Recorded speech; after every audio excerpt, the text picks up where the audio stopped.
ముందుగా గోపి గారు. సార్ కొమ్మినేని గారు, మీకు సాక్షి ప్రేక్షకులకి ప్యానలిస్టులకి నమస్కారం.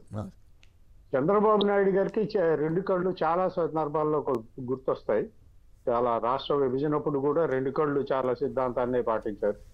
ఇప్పుడు రెండు తెలుగు రాష్ట్రాలు ఆయనకి రెండు కళ్ళే. కాబట్టి తెలుగు రాష్ట్రాల ప్రయోజనాల కోసం ఏదో పనిచేస్తున్నానని చెప్పుకుంటారు. బనకచెర్ల విషయానికి వస్తే అది కేవలం రాజకీయ అటువంటి అంశమే తప్ప అది కార్యరూపం దాల్చే అవకాశం లేదు. రాజకీయంగా కొంత డైవర్ట్ చేసి ప్రజల్ని పరిపాలన ఏదో టైం పాస్ చేయడానికి ప్రయత్నం చేస్తున్నారు తప్ప దీంట్లో లేదు. మొన్న మధ్య ఢిల్లీలో ఇద్దరు ముఖ్యమంత్రులతోటి కేంద్ర జలవనరుల శాఖ మంత్రిత్వ శాఖ సమావేశం నిర్వహించింది. ఆ సమావేశంలో ఇద్దరు మాట్లాడుకొని ఉంటారు, అందులో అనుమానం లేదు.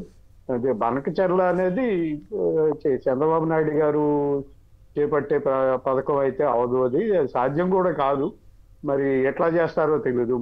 24 కిలోమీటర్లు 34 కిలోమీటర్లో అది సొరంగం తవ్వాల్సిన అవసరం ఉందంట దానికి. మరి అంత పెద్ద సొరంగాన్ని తవ్వేటువంటి ప్రభుత్వాలు అయితే ఇప్పుడు ఇక్కడ ఉన్నట్టుగా కనిపించడం లేదు. ఇది రాజకీయానికి వాడుకుంటున్నారు ఇద్దరు. అంటే రాయలసీమ అది ఒక ఆస్పెక్ట్ అనుకోండి.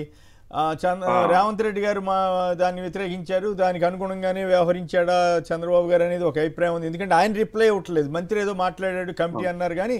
బట్ ఇప్పుడు పాయింట్ ఏంటంటే రాయలసీమ ఎత్తిపోత పథకానికి అసలు అదే జరగట్లేదు, దాన్ని రద్దు చేయమని అడుగుతున్నారు. తెలంగాణ వాళ్ళు అభ్యంతరం చెబుతున్నారు కాబట్టి నేను ఆపేస్తానంటారా? జగన్ గారు 80,000 టీఎంసీలకి క్యూసెక్లు తీసుకెళ్తుంటే ఏదో రూపంలో గ్రీన్ ట్రిబ్యునల్ రూపంలో అడ్డం పట్టడానికి ప్రయత్నం జరిగింది ఆ రోజుల్లో. మరి ఇప్పుడు ఎవరు రాయలసీమ ప్రయోజనాలు రక్షించినట్లు అవుతుంది? చంద్రబాబు గారు గట్టిగా నిలబడి రాయలసీమ పథకాన్ని చేస్తారా చేయరా? కృష్ణానది వరద జలాలు వేస్ట్గా పోతుంటే కదా, దానికి ఇప్పుడు బనకచెర్లకు 80,000 కోట్లు ఖర్చు అవుద్ది, కానీ దీనికి 10,000 కోట్లతో అయిపోద్ది కదా. ఇది చేయకుండా ఆయన బనకచెర్లు తీసుకొస్తా, గోదావరిని తీసుకొస్తా, ఇవన్నీ ఎందుకు చెప్తున్నారు? మరి ఇది ఆంధ్రప్రదేశ్కి లాభమా నష్టమా? రేవంత్ డిమాండ్ని చంద్రబాబు గారు ఓకే చేస్తారా?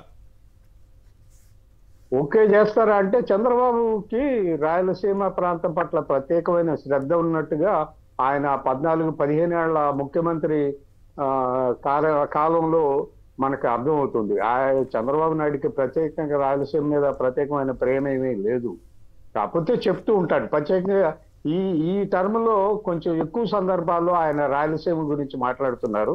అయితే రేవంత్ రెడ్డి చంద్రబాబు నాయుడు గారికి శిష్యుడు కాబట్టి శిష్యుడు అడిగినటువంటి దాన్ని ఆయన అంగీకరించే అవకాశం ఉంది. చంద్రబాబు రాయలసీమ ఎత్తిపోతల పథకాన్ని కొంత స్లో డౌన్ చేసే అవకాశం కనిపిస్తుంది. ఇది రాయలసీమకి చాలా నష్టం జరుగుద్ది దానివల్ల. సో అట్లాంటి చర్యలు కానీ తీసుకుంటే రాయలసీమ ప్రాంత వాసులంతా కూడా గట్టిగా నినదించాల్సిన అవసరం ఉంటుంది. మరి చూద్దాం ఏం చేస్తారు అనేది.